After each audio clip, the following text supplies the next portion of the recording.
Hi friends, welcome to my YouTube channel. My name is Mehboob Basha. Friends, ఈ రోజు వీడియోలో కొత్తగా ఉద్యోగంలో జాయిన్ అయినటువంటి ఉద్యోగస్తులు తాము తెలుసుకోవాల్సినటువంటి 2 ఇంపార్టెంట్ విషయాల గురించి నేను మీకు ఎక్స్ప్లెయిన్ చేస్తాను. ఫ్రెండ్స్, ఆ 2 ఇంపార్టెంట్ విషయాలు ఏంటంటే, నెంబర్ 1 వచ్చేసి ఈఎస్ఐసి, నెంబర్ 2 వచ్చేసి ఈపీఎఫ్ఓ. వీటికి సంబంధించిన ఇన్ఫర్మేషన్ నేను బ్రీఫ్ గా ఎక్స్ప్లెయిన్ చేస్తాను. ఫ్రెండ్స్, ఈ వీడియోని ఎక్కడ స్కిప్ చేయకండి, పూర్తి వీడియో చూడండి. పూర్తి వీడియో చూస్తే మీకు అర్థమవుతుంది. కొత్త ఎంప్లాయీస్ ఈ వీడియో ఖచ్చితంగా చూడండి, ఎందుకంటే వారికి ఈ ఈఎస్ఐసి గురించి, ఈపీఎఫ్ఓ గురించి అవగాహన ఉండదు. కాబట్టి ఈ వీడియో చూస్తే వాళ్ళకు అవగాహన అనేది వస్తుంది. ఫ్రెండ్స్, ఈ 2 కూడా ఈఎస్ఐసి, పిఎఫ్ అనేటివి 2 కూడా సెంట్రల్ గవర్నమెంట్ సంబంధించినటువంటి సంస్థలే. ఈఎస్ఐసి అంటే employee state insurance corporation of India. ఇది social security and health insurance సంబంధించిన స్కీమ్. దీనిని భారతదేశ ప్రభుత్వము ఎంప్లాయీ స్టేట్ ఇన్సూరెన్స్ యాక్ట్ 1948 ప్రకారం దీనిని స్థాపించింది. నెలకు 21,000 లోపు జీతం పొందే ప్రతి ఒక్క ఉద్యోగికి ఈ ఈఎస్ఐసి స్కీమ్ అనేది వర్తిస్తుంది. ఒకవేళ మీ యొక్క జీతం 21,000 దాటితే ఈ స్కీమ్ వర్తించదు. తర్వాత మీ కంపెనీ వారు వేరే ఆల్టర్నేట్ ఇన్సూరెన్స్ స్కీమ్ ని మీకు వర్తింపజేస్తారు. ఈఎస్ఐసి వల్ల బెనిఫిట్స్ ఏమిటంటే, ఉద్యోగులు తాము పనిచేసే సమయంలో ఏమైనా గాయాలైనా, అంటే ఇంజురీస్ ఏమైనా అయినా, లేక వ్యాధులకు గురైనా, లేకుంటే మహిళలు అయితే వారి యొక్క మెటర్నిటీ లీవ్, గర్భధారణ సమయంలో లీవుల కోసం, పనిచేసే సమయంలో ఉద్యోగస్తుడు మరణించిన వారికి ఆర్థిక రక్షణ అందించడానికి లక్ష్యంగా దీనిని స్థాపించారు. ఈ పథకంలో పరిశ్రమలు, దుకాణాలు మరియు సంస్థలలో పనిచేసే కార్మికులకు అత్యవసర సమయంలో వైద్యము మరియు ఆర్థిక సహాయాన్ని అందించడానికి ఈ పథకంను స్థాపించారు. మీరు ఉద్యోగంలో జాయిన్ అయిన 10 రోజుల లోపు మీకు మీ కంపెనీ వారు ఈఎస్ఐసి నెంబర్ అనేది జనరేట్ చేస్తారు. దీనిని రియల్ టైం జనరేషన్ అంటారు. ఇన్ కేస్ మీ కంపెనీ వారు ఈ 10 రోజుల లోపు ఈఎస్ఐసి నెంబర్ ని జనరేట్ చేయకపోతే, అంటే డిలే అయితే, ఈ ఈఎస్ఐసి నెంబర్ యాక్టివేషన్ కోసము రీజనల్ ఆఫీసర్, ఈఎస్ఐసి సంబంధించినటువంటి రీజనల్ ఆఫీసర్ అప్రూవల్ అయిన తర్వాతనే అది మనుగడలోకి వస్తుంది అనమాట. కాబట్టి ఈ 10 డేస్ లోపే మాక్సిమం ఈ ఈఎస్ఐసి నెంబర్ ని జనరేట్ చేస్తారు. మీకు ఈఎస్ఐసి నెంబర్ ని జనరేట్ అయిన తర్వాత మీ ఈఎస్ఐసి నెంబర్ ద్వారా సైన్ అప్ అవ్వాలా. అది మీ ఈఎస్ఐసి అఫీషియల్ వెబ్సైట్ లోకి వెళ్ళి సైన్ అప్ అవ్వాలా. అది ఎలా సైన్ అప్ అవ్వాలనేది నేను ఇంతకు ముందు ఒక యూట్యూబ్ లో వీడియో తీశాను.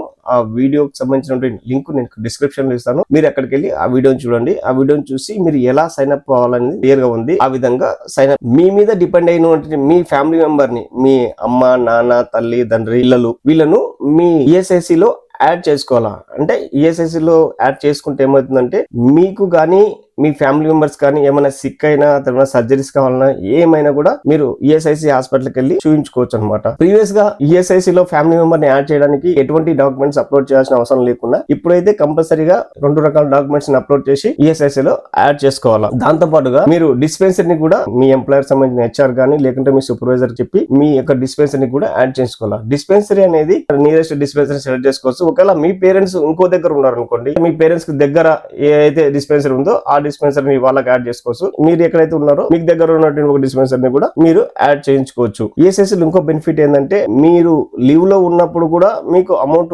ఈఎస్ఐసి వారు పే చేస్తారు. అంటే ఎంత పే చేస్తారంటే 70% ఆఫ్ వేజెస్, అంటే మీ డైలీ వేజ్ సాలరీలో 70% అమౌంట్ ను మీ అకౌంట్ లో క్రెడిట్ చేస్తారు. ఈఎస్ఐసి ఇంకొక బెనిఫిట్ ఏంటంటే, ఉద్యోగస్తుడు తాను డ్యూటీ చేస్తూ మరణిస్తే, ఆన్ డ్యూటీలో ఒకవేళ సంఘటన జరిగి, ఏదైనా ఇన్సిడెంట్ జరిగి చనిపోతే, ఆ ఉద్యోగం మీద డిపెండ్ అయినటువంటి మెంబర్స్ ఎవరైతే ఉన్నారో వాళ్ళకి పెన్షన్ అవైలబిలిటీ కూడా ఈఎస్ఐసి వారు ప్రొవైడ్ చేస్తారు. ఫ్రెండ్స్, ఇది ఈఎస్ఐసి సంబంధించిన ఇన్ఫర్మేషన్.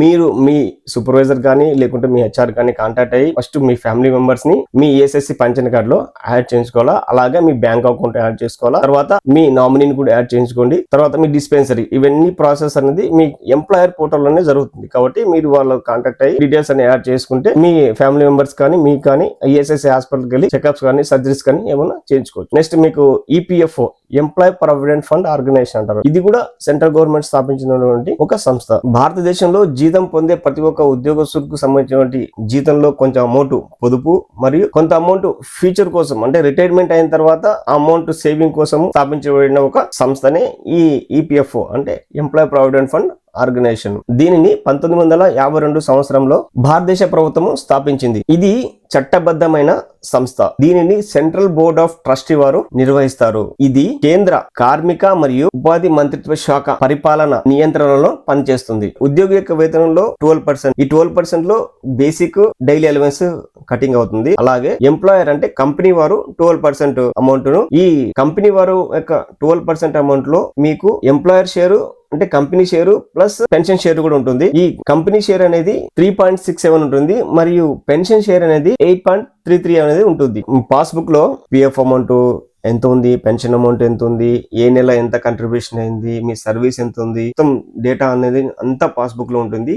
దానికి సంబంధించిన ఒక వీడియో నెక్స్ట్ మీకు అందిస్తాను.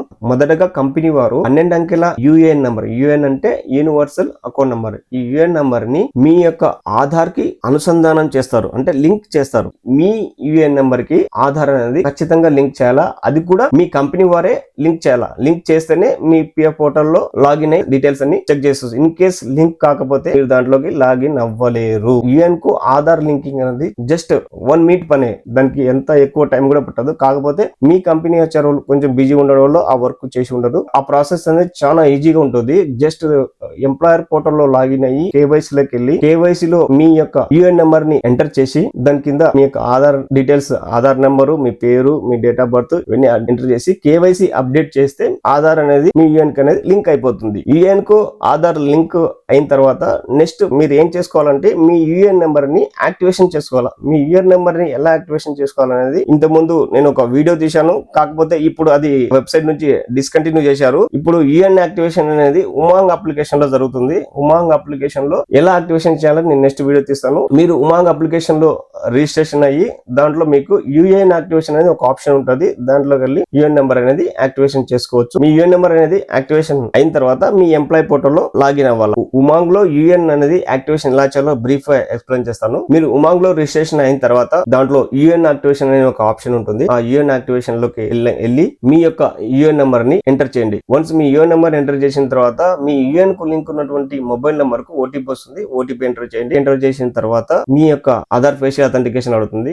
ఆధార్ ఫేషియల్ అథెంటికేషన్ అయిన తర్వాత మీ యుఎన్ నెంబర్ అనేది యాక్టివేషన్ అయిపోతుంది. అప్పుడు మీకు ఒక టెంపరీ పాస్వర్డ్ అనేది మీ మొబైల్ నెంబర్ కు వస్తుంది. ఆ టెంపరీ యొక్క పాస్వర్డ్ తోటి మీరు ఫస్ట్ లాగిన్ అయ్యి పాస్వర్డ్ ను చేంజ్ చేసుకోవాలి. చేంజ్ చేసుకొని మీ యొక్క పోర్టల్లో లాగిన్ అవ్వాలి. వన్స్ మీ పోర్టల్లో లాగిన్ అయిన తర్వాత లాగిన్ లో మీకు యూజర్ నేమ్ వచ్చేసి యుఎన్ నెంబర్ ఉంటుంది. పాస్వర్డ్ వచ్చేసి మీరు ఏదైతే సెట్ చేసుకున్నారో ఆ పాస్వర్డ్ ఎంటర్ చేసి మీరు లాగిన్ అవ్వాలి. లాగిన్ అయిన తర్వాత ఫస్ట్ మీరు చేయాల్సిన విషయం ఏంటంటే మీ ప్రొఫైల్ డీటెయిల్స్ అప్డేట్ చేసుకోవాలి. దాంట్లో మేనేజ్ ఆప్షన్ లోకి వెళ్ళి కేవైసీ ఆప్షన్ సెలెక్ట్ చేసుకుని ఫస్ట్ మీరు బ్యాంక్ అకౌంట్ డీటెయిల్స్ అప్డేట్ చేయండి. దాని తర్వాత పాన్ కార్డ్ డీటెయిల్స్ అప్డేట్ చేయండి. మీ ఈపీఎఫ్ పోర్టల్లో కేవైసీ ఎలా చేయాలనేది ప్రీవియస్ నేను ఒక వీడియో తీశాను. ఆ వీడియోకి సంబంధించిన లింక్ నేను డిస్క్రిప్షన్ లో ఇస్తాను. మీరు అక్కడికి వెళ్ళి ఆ వీడియో చూడొచ్చు. లాస్ట్ మీరు చేసుకోవాల్సింది ఈ నామినేషన్ ప్రాసెస్ అనేది ఉంటుంది. ఈ నామినేషన్ ప్రాసెస్ అనేది ప్రతి ఒక్క ఎంప్లాయీ ఖచ్చితంగా చేసుకోవాలి. ఈ నామినేషన్ ప్రాసెస్ సంబంధించిన వీడియోస్ నేను ఆల్రెడీ యూట్యూబ్ ఛానల్లో ఉన్నాయి. ఆ వీడియోకి సంబంధించిన లింక్ నేను డిస్క్రిప్షన్ లో ఇస్తాను. మీరు అక్కడికి వెళ్ళి ఆ వీడియో చూడొచ్చు. యుఎన్ కు ఆధార్ లింక్ అయిన తర్వాత యుఎన్ నెంబర్ యాక్టివేషన్ చేసుకుని కేవైసీ అప్డేట్ చేసుకుని ఈ నామినేషన్ ప్రాసెస్ అనేది ఖచ్చితంగా చేసుకోవాలి. ఇంతే ఫ్రెండ్స్, నా వీడియో నచ్చితే లైక్ చేయండి, షేర్ చేయండి, నాకు సపోర్ట్ చేయండి friends. Thank you for watching my video.